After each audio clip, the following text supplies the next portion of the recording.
those games are over with. That stuff that you saw in the Eastern Conference and Western Conference playoff, I don't think that happens now.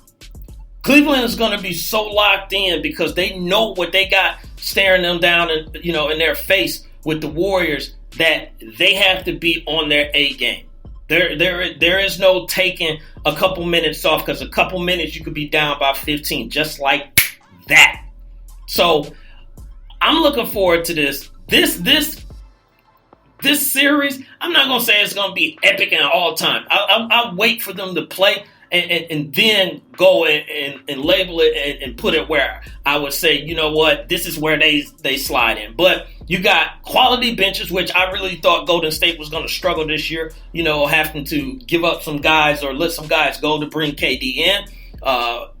Turns out 67 games later, which is wins in their column, wasn't too bad. You had guys stepping up. So Warriors bench, Cavs bench, like I said, they re-up with guys like Kyle Korver and Darren Williams, and role players like Darren Williams. I mean, not Darren Williams. They got another D Williams. I forgot the man. Derek Williams. That's his name. So you got guys on both sides. So this is going to be really, really, really interesting. I know I said that before, but it is. It's going to be. And you got the coaches. You got Mike Brown. And then what is Mike Brown going to do against his former team? Is Steve Kerr back there, with the puppet, handles and everything, pulling the strings a little bit. Tyronn Lue, now you had a full season. What is he going to do? Everything's on him. You don't have anyone like David Black to blame or anything like that for anything that happens with the Cleveland Cavaliers. So this should be very, very interesting. I'm going to give my pick. I gave my pick Saturday if you were listening to Saturday's show, but if you did, you missed it. I'm going to give my pick tonight. And I'm going to go with the same thing I said last year. I got the Cavs in 7. 7 games, yeah. I think this goes 7 games, and I think the Cavs somehow, some way is going to figure out a way to take down this juggernaut known as the Golden State Warriors. Even with KD, I think they will figure it out.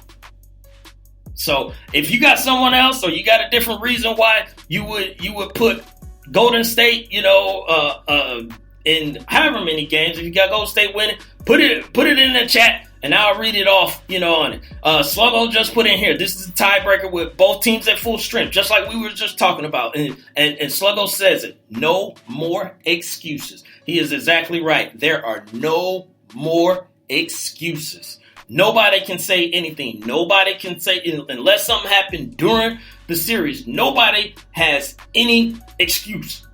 If you lose, you lose. You win, and that's it. Will we see them again next year? Possibly. These teams pretty much is built to run to the finals for the next few years. But as far as like this right now, the tiebreaker is going to go to the best team, and we'll see what happens.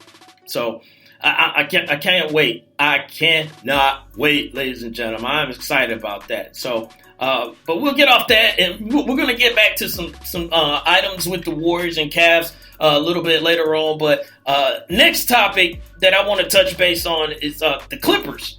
And I know you're saying, wait a minute, Jelani, don't you say you hate talking about the Clippers? Yeah, I do, but here's a really good reason to talk about the Clippers.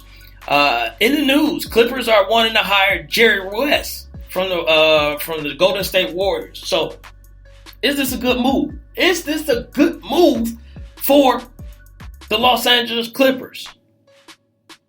Absolutely. He would just be in an advisory role. He's not going to be the GM or anything like that, so he's not going to take over for Doc Rivers. I know some people might be, out there, La La Land, might be upset about that, but here's the thing. One thing that Jerry West does very well. 1, get players. 2, get players to trust him. And 3, he's just a positive, overall glowing influence on the organization. We saw what he did for the Lakers. Now, he was in Memphis and he did the deal for Paul Gasol to the Lakers to help them out. You might as well say he was working for the Lakers on that. But here's the thing. He was associated with all that winning with Shaq and Kobe and everything. So the man knows what he's doing. The man knows what he's talking about. The man understands basketball, but more importantly, he understands basketball operations. 334 Bama boy. The Jody of Enville is in here. What's up, 334 Bama boy? Says, and I keep saying says, Cedric Galloway says, Jerry West won't be able to stop Clippers from getting hurt. And that is what I was about to move into. Here is Jerry West's challenge. And you just said it, Cedric, is he can't control them getting hurt. Blake Griffin, it's like an alarm clock. It's just a matter of time before it goes off and he get hurt. Chris Paul, he gets hurt. DeAndre Jordan still can't, make free throws. So that makes him liability late in games. Jamal Crawford, will he be there? Will he, he's the sixth man. He hasn't been hurt, but they have their issues. That's the problem. Can Jerry West get this team over the hump? Now, I'm not saying that I'm not putting them in the Western Conference Final just because Jerry West is there. All I'm saying is that it doesn't hurt getting Jerry West. If they get Jerry West, I'm entertaining watching the Clippers. I give them a little bit of the benefit of the doubt if they get Jerry West, just because the man is the man, So and Cedric, all right, I go say it, but that's my thing about it, is that injuries, just like he said, you can't help this team. And I think some of this too is that it's been rumored that some of these guys don't like each other. Like Chris Paul, they saying he don't like Blake Griffin, and vice versa, and all this stuff. That's gonna always be a problem. Now, the one thing I can say, Phil Jackson was there too, but I'm sure Jerry West helped out, in that situation a little bit with Shaq and Kobe. So maybe he can help that situation and make it, evolve or get better, with CP3 and Blake Griffin. But we shall see. If they get him, they got a chance. They got a chance at least to make some noise, get quality guys and then go from there. So we'll see. We'll see. Shouts out to my man, Chief Rocker Jersey Vernal, X-Squad affiliate family member. He's in the building as well. Ladies and gentlemen, make sure on Mondays, tune in at 1 o'clock on WSME. My man, Chief Rocker, is on here with his recap show. And the man, he'll tell you himself, he go 3 hours. 3, count them. 1, 2, 3. 3 hours with no commercial break. And if you want to be entertained, you want to have a good time, and you want it to be very interactive, holla at my man, Chief Rocker Jersey Vern, Mondays, 1 o'clock on WSME. So, appreciate you, Chief, for jumping in here. LeVar Ball is in the news again. And, yeah, that LeVar Ball, the daddy ball, he's in the news. Him and Ice Cube got this 4-point challenge. If you haven't heard, so Ice Cube got his own 3-on-3 league, and it's about to take off here next month, which is tomorrow, and on the 26th. But some of the rules that they got in the 3-on-3 tournament is they got a 4-point play spot, or 4-point spot. Just like you had in the NBA, you got 2 points, 3-point arc. They got a 4-point spot. So here's the thing: the challenge has been laid. Ice Cube has basically told LeVar Ball, look, I challenge you to a 4-point shot game. If you make it before I do, I'll buy some of those Lonzo Ball shoes. LeVar takes the bet, but he wants to up it. And he says, let's do this.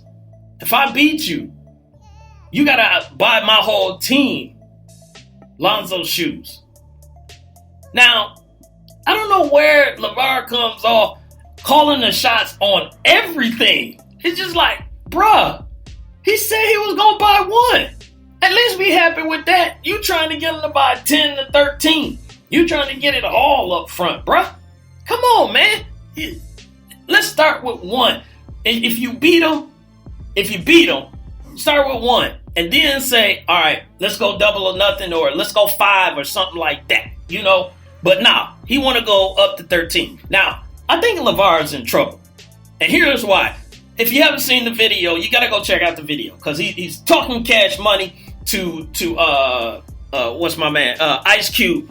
And basically telling Cube, he don't want no parts of this. He going to win the bet. Now, the only problem is in the video, LeVar is dribbling the ball. And people who play basketball, when you can tell someone ain't played ball in a long time. There's a few things that they do. The way they dribble the ball, and he was looking down at the ground multiple times. You ain't played in a long time. Now, he may say, it don't matter, Jelani. I don't have to dribble. I just need to make the shot. This shot is wet. Here's the other problem with it, ladies and gentlemen. LeVar talked that Cash Money, and then at the end, like everyone does in every video, I'm going to pull up for that J and show him how wet it is. Now, you may have did it 6, 7, 8, 9, 10 takes to get that right. No, not LeVar. He just really exposed himself. He goes up for the shot, and I know he instructed the cameraman to do this. That cameraman did not move off of LeVar. You're supposed to pan over and see if that shot goes in, so you can show people how wet your J is. But he did not. The cameraman did not move. And all I'm saying is, you know how she say, ball don't lie? Well, ears don't lie as well. Because I heard clickety clang, clang, clickety clang, clang, clang. I'm talking about if your J was wet, you going to hear that. Yeah, let me say it again. You going to hear that. All I heard was clickety clang, clang. So LeVar's in trouble. Let's just say this. LeVar ain't going to get no shoes bought from Ice Cube. Maybe he'll do it on charity. But with the way that J sound, clickety clang, clang, he's in trouble. Lopan can make that shot better than him. Indeed. Yeah, Lopan. I've seen Lopan shoot. Lopan J is wet. Indeed. So, LeVar Ball, give it up. That's another pair of shoes that's not going to get sold. I hope you sell some more, but it doesn't look like Ice Cube is going to be buying anything. So, hey, that's what it is. It is what it is. But we got some more people jumping in the chat room. So let me go back, holla back at my folks in here. Sluggo was saying, what does Cube win? You know what, Cup? I wasn't even paying attention because when he was talking about it, I was just so focused on if he's going to make this shot or not. I missed that part. So I have to go back. I'll be honest, Sluggo. I don't know. Maybe I don't know. Maybe LeVar be quiet for a day. Maybe that. I don't know. Let's see. Let me go back. Miss Mocha Bella's in the building. She's saying good evening. 47 Prime already said was in here. Who else we got in here? DJ Queen. Ladies and gentlemen, DJ Queen, X-Squad, affiliate family member. So, shouts out to DJ Queen as well. Check her out on Spreaker. She always got the tightest, dopest mix in the world. And if you want to dance, if you want to boogie, and if you want to get down, go on Spreaker.com. That's speaker with an R, and look up DJ Queen. Easy as that. Appreciate you, DJ Queen, for jumping in here.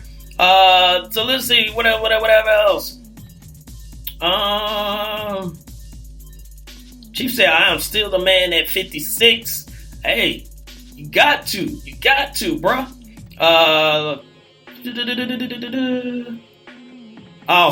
So Chief, this is what Chief was going at JB a little bit, because JB Jennings said Chief can't get it like he used to. Gonna get hurt.